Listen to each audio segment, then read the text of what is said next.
Hi, hello, and welcome to LearnStroke IAS classes by Arjun. And welcome to our new series, EconomiX, which is a concept builder series for economy concepts and topics for civil service examination.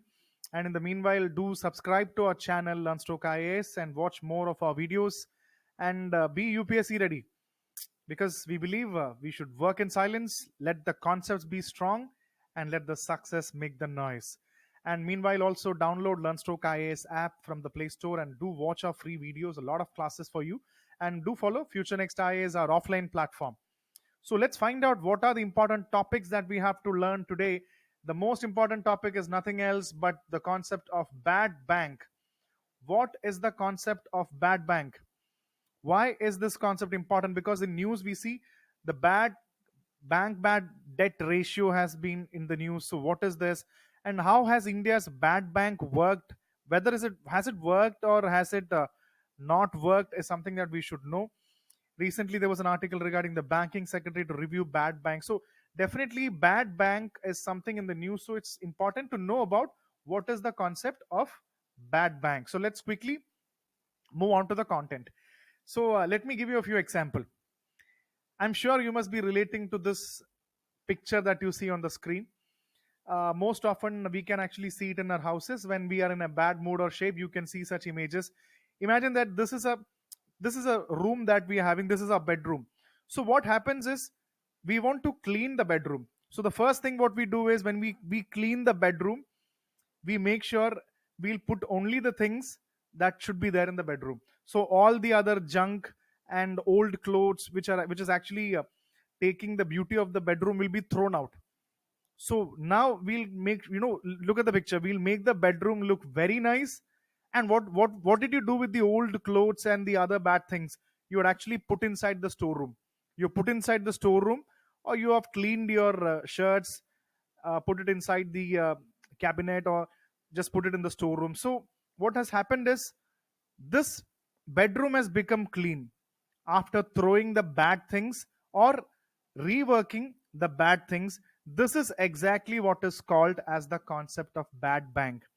That means, simply understand, there is a bank, and the bank is having a lot of NPA, which is called as the non-performing assets. Or imagine people are not paying back the loan. So all the loans that the bank has given will actually eventually become NPA. That will actually become NPA, which will become non-performing. So in the balance sheet of the bank is having a lot of debt. Bank is having a lot of problem. The bank's image is not clean. So there is another concept called a bad bank. You have created a concept called bad bank, where you will transfer all this existing bad loans that people are not paying. You will transfer all the loans to this bad bank and make your bank look clear. So your bank will look absolutely clear. There are no pending payment. There are no pending recovery problems. Your bank is clean. So whose responsibility? It is the bad bank's responsibility to take care of the problem. So this is the concept of bad bank, where banks are trying to do away with the NPA or the loans which are not repaid. So take a look at this example. The bad bank in India is called, so bring in the new concept called NARCL, or the National Asset Reconstruction Limited.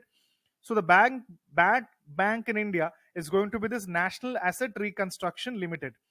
So the NARC will work as an asset reconstruction company. So please understand, the bad bank in this case will actually be an asset reconstruction company, where you will actually recover all those missing loans. So the NARC will work as an asset reconstruction company, or the ARC. It will buy bad loans from the bank. Just as I said, this is the bank, this is the bank A, and this is the bad bank. So you will buy, the bad bank called B will buy all the bad banks, or the bad loans, people who are not paying back the money, relieving them of the NPA. NRAC, the NARC, will actually then attempt to sell the stress loan. So B will actually sell this. It will try to sell this.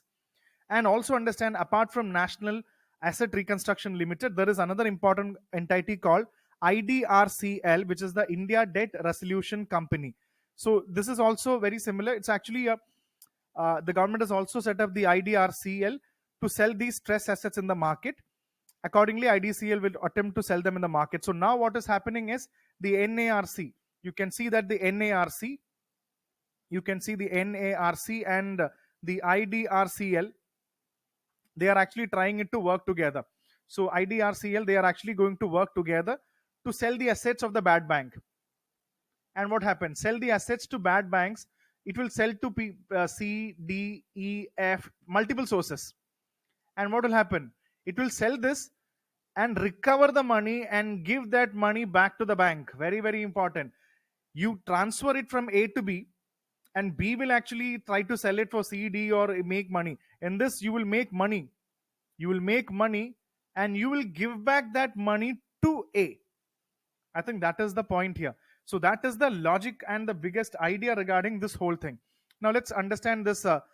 The National Asset Reconstruction Limited, NARCL, has been incorporated under the Companies Act in India and has been applied to RBI for license as an asset reconstruction company. So this will actually work under asset reconstruction company, and RBI has licensed it. Very important point. The Reserve Bank has licensed it as ARC to okay, so PSB, the public sector banks, the PSB will maintain 51% ownership in NARCL, and there are other people also involved in this.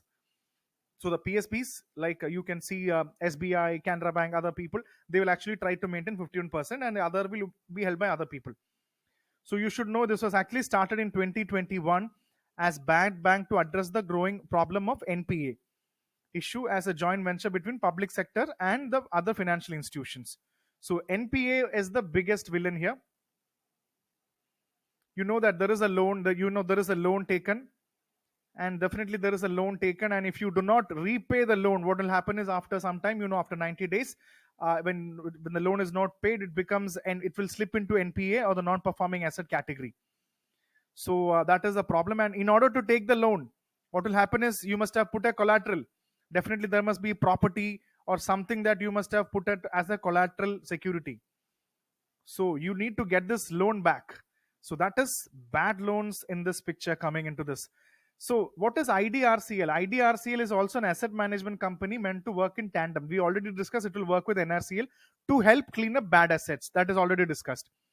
The combined entity would consolidate and take over stress from the banks and manage to sell them alternate investment funds. So this is already clear. I've already mentioned this point.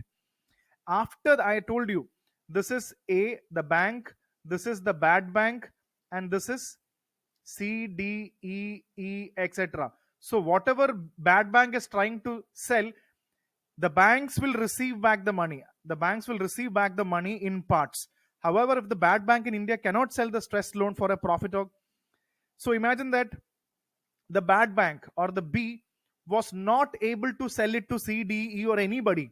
Then what will happen? Then the most important concept here is the GG or the government guarantee. So that brings us to the question, what is a government guarantee? I'll tell you in this session, what is a government guarantee? I'll tell you in detail. So again, a question, is a loan an asset? From the perspective of bank, do you think loan is an asset? Definitely loan is an asset. So imagine that you are a person called A and this is a bank called B. So when the bank gives a loan to A, what will happen is A will actually give back interest. The A gives back interest to the bank. So therefore, once a borrower states that, so you always pay on its form of income for the bank. So whatever you pay, the interest you pay back to the bank is always treated as an income of the bank. So that whenever a borrower states that we cannot repay the loan becomes an asset which is not performing, which is the non-performing asset. So it is an asset that is non-performing asset. So I think that is the reason why asset is definitely, loan is definitely a bank's asset. Please remember, such questions can be asked in the prelims also. So as per the December 2023 latest information, you see that 10 public sector institutions or the public sector, you can see the banks have transferred bad loans worth 11,000 crore to NARCL. Just imagine, 11,000 crores of money is actually transferred to the bad bank according to December 2023. SBI accounted for the largest one with 4,500 crores. Punjab National Bank actually gave in 2,000 crores. Canara Bank is giving 1,800 crores. Union Bank is giving 1,830 crores to the bad bank. So banks, that means what is the one relationship that you're understanding? It is not the banks giving the NPA. People are not paying back the loans. That is what we have to understand from the economy perspective. People are not paying back. And there are also other banks like Bank of Maharashtra giving 796 crores, Indian Bank giving 233 crores, Bank of Baroda 1.4 crores, Central Bank of India 70 crores, Bank of India 49 crores, Indian Overseas Bank 20 crores. So all the banks are actually giving it to the NARCL. And you know what? Regarding the recovery, regarding the money that is coming back, the government had given 2 lakh crore worth of NPA to be acquired by financial year 2022. So 2 lakh crore, just imagine 2 lakh crore was actually a target to NPS to be acquired by NARCL by 2022, and we were supposed to get back 2 lakh crore rupees. So we can understand that when you look at now, not even 10% of the target is even met today. That means even the bad bank is not able to get back the money. So that brings us the question, is the bad bank really working or not, is the next question. So you can even see NARCL has overtaken amounting to, see, out of that, banks have been able to get 18,000 crores of bad loans. That means less than 10% of the 2 lakh crore aim. And you can see NARCL has paid bank less than 4,500 crores for this bad loans, 75% lower than the original amount. So they were only able to give back 4,500 crores back to the bank. And again, look at this 1585 rule. This is the rule that they have actually agreed. 1585 rule. So out of the 18,000 crores, only 4,000 crore and 500 crores were able to be prepaid. Since you should understand that out of this 4,500 crore which the banks got, only 1,000 crores were in cash.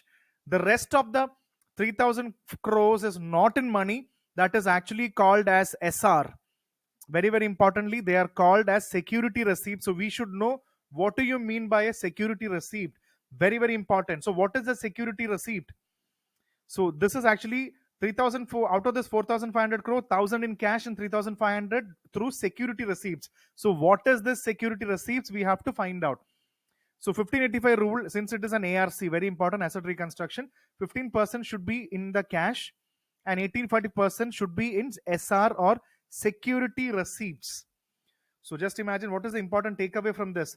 Only 18,000 crores taken back, recovered, and out of this only bank has got 4,500, and out of that only 1,000 crore bank has received in cash. The rest is on security receipts. So that is the condition. And also understand, in case the face value is not recovered at the time of resolution, the government guarantee helps pay the bank the amount given as security receipts. So please understand, you can, so essentially bank have received a mere 1,000 crore cash worth bad loans. 18,000 crores recovered bad loans. Banks have only got 1,000 crores. So I'll discuss what is the government guarantee which has been discussed, and also understand what are security receipts.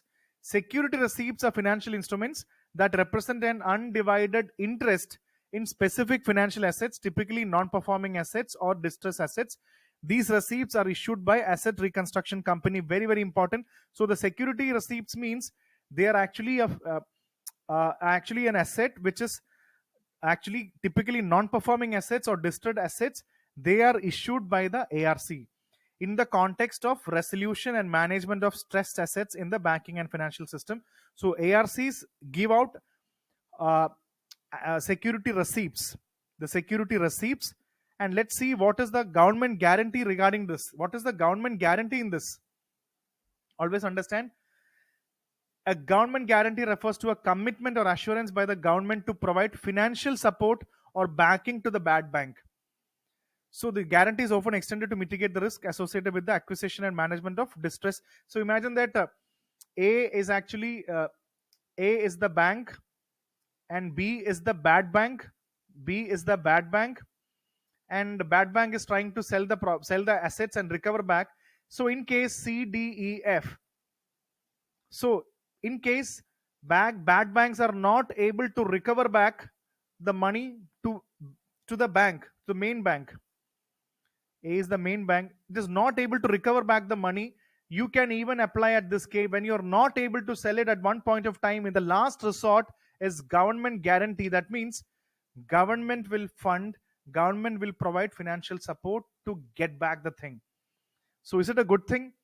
That means government is actually, when when government is actually assuring the money, government is providing the money, what happens is it is a burden on the government's finances, the public finances. Just imagine, this is the public finances. It is a burden because this money is actually taken to finance this, so that has actually become a burden. So but definitely when you say government guarantee increases the credibility of the bad bank, and it attracts investors also.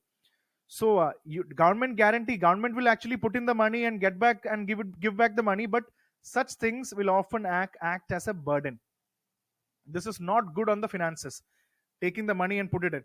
So we should find other ways to sell it. So that is the government guarantee security receipts. So also understand, this is actually one of the biggest negatives of bad bank. The existence of bad can create a moral hazard. So when you established a bad bank, just imagine that this is the bad bank and this is the normal bank. What happens is when every loan, when every NPA is transferred to the bad bank, what will happen is banks will not take it very seriously. Banks might be less incentivized to assess and manage risk prudently.